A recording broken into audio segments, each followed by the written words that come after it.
उत्तर प्रदेश की राजनीति एक बार फिर से गर्म आ गई है। अगर आज चुनाव हो जाएं तो सत्ता किसके हाथ में जाएगी? क्या एक बार फिर योगी सरकार की वापसी होगी या फिर अखिलेश यादव की अगुवाई में सपा बड़ा उलटफेर कर देगी? इसी को लेकर एक बड़ा सर्वे सामने आया है जिसने सियासी हलकों में हलचल तेज कर दी है।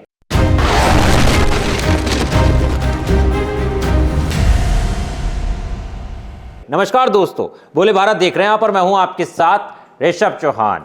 यूपी में चुनाव से पहले इस बार सत्ता के सिंहासन पर कौन विराजमान होगा, इसकी चर्चा अभी से तेज हो गई है। दरअसल हाल ही में आए दैनिक भास्कर के सर्वे ने उत्तर प्रदेश की सियासत की तस्वीर कुछ हद तक साफ कर दी है। सर्वे में प्रदेश की 403 सीटों का आकलन किया गया है। इस सर्वे में जनता से सीधे उनकी पहली पसंद पूछी गई है, जिसमें नतीजे काफी दिलचस्प आए हैं, जो वीडियो में आपको आगे पता चलेंगे। लेकिन इस सर्वे ने कई नए सवाल भी खड़े कर दिए हैं। अगर इस सर्वे पर भरोसा करें तो योगी आदित्यनाथ की अगुवाई में बीजेपी एक बार फिर सत्ता में वापसी करती दिख रही है। हालांकि यह जीत पहले जितनी मजबूत नहीं दिख रही है। सर्वे के मुताबिक बीजेपी को करीब 256 सीटें मिलती दिखाई गई हैं। पिछली बार पार्टी को 258 सीटें मिली थी, यानी इस बार थोड़ा नुकसान जरूर हो सकता है, लेकिन सत्ता में बने रहने के लिए यह आंकड़ा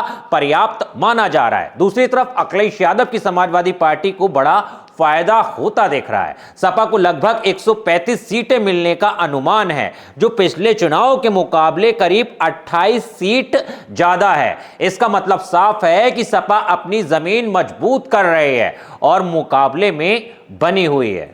अब बात करते हैं सहयोगी दलों और छोटी पार्टियों की, जिनका हाल इस सर्वे में कुछ खास अच्छा नहीं दिख रहा है। जयंत चौधरी की आरएलडी को सिर्फ 4 सीटें मिलती दिख रही हैं, जबकि पिछली बार उनके पास 9 विधायक थे, यानी उन्हें सीधा नुकसान झेलना पड़ रहा है। इसी तरह अनुप्रिया पटेल की अपना दल को भी बड़ा झटका लगता दिख रहा है। करीब 3 सीटों पर सिमटती नजर आ रही हैं, जबकि पहले उनके पास कहीं ज्यादा सीटें थी। इससे सबसे बड़ा झटका अगर किसी को लगता दिख रहा है तो वो हैं ओम प्रकाश राजभर। उनकी सुभाषपा को इस सर्वे में एक भी सीट नहीं मिलती दिख रही है, जबकि पिछली बार उन्होंने 6 सीटें जीती थी। इसी तरह निषाद पार्टी को भी सिर्फ 1 सीट मिलने का अनुमान है, यानी उन्हें भी नुकसान झेलना पड़ सकता है। अब बात करें रघुराज प्रताप सिंह उर्फ राजा भैया की, तो उनकी पार्टी जनसत्ता दल लोकतांत्रिक को सिर्फ 1 सीट मिलती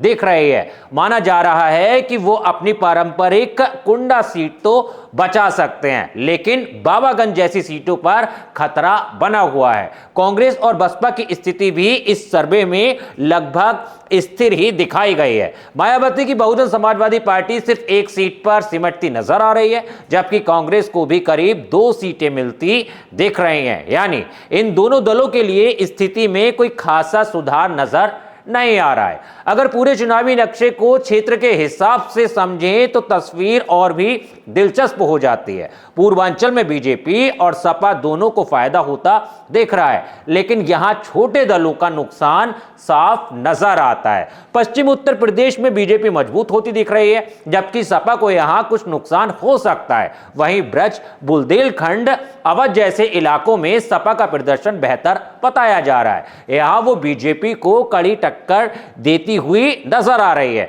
इस पूरे सर्वे से एक बात साफ निकलकर सामने आती है कि मुकाबला अब भी बीजेपी और सपा के बीच ही है। बीजेपी जहां सत्ता में वापसी करती दिख रही है, वहीं सपा का ग्राफ भी तेजी से ऊपर जा रहा है। यानी आने वाले चुनाव में मुकाबला पहले से ज्यादा दिलचस्प और कांटे का हो सकता है। हालांकि सिर्फ एक सर्वे है और असली चुनाव में कई फैक्टर काम करते हैं, जैसे उम्मीदवारों का चयन, जातीय समीकरण, गठबंधन की राजनीति और चुनावी मुद्दे। बीजेपी जहां अपने हिंदुत्व और विकास के एजेंडे के साथ मैदान में उतरेगी, तो वहीं सपा पीडीए यानी पिछड़ा दलित अल्पसंख्यक समीकरण पर फोकस कर सकती है। कुल मिलाकर अगर आज चुनाव होते हैं तो सरकार बनती हुई बीजेपी की नजर आ रही है इस सर्वे के अकॉर्डिंग। लेकिन सपा का बढ़ता ग्राफ यह संकेत दे रहा है कि लड़ाई अभी खत्म नहीं हुई है। आने वाले समय में जैसे जैसे और सर्वे सामने आएंगे और चुनाव नजदीक आएंगे, तस्वीर और साफ होती दिख जाएगी। अब सवाल आपसे है, अगर आज उत्तर प्रदेश में चुनाव हो जाएं तो आपकी नजर में कौन सी पार्टी सरकार बनाएगी, बीजेपी या फिर सपा, या फिर कोई चौंकाने वाला नतीजा सामने आएगा? अपना जवाब कमेंट में जरूर लिखिएगा। और हां दोस्तों, इसी तरह की खबरों के लिए बोले भारत को सब्सक्राइब करना मत भूलना। मिलता हूं आपसे किसी और वीडियो में, तब तक के लिए धन्यवाद।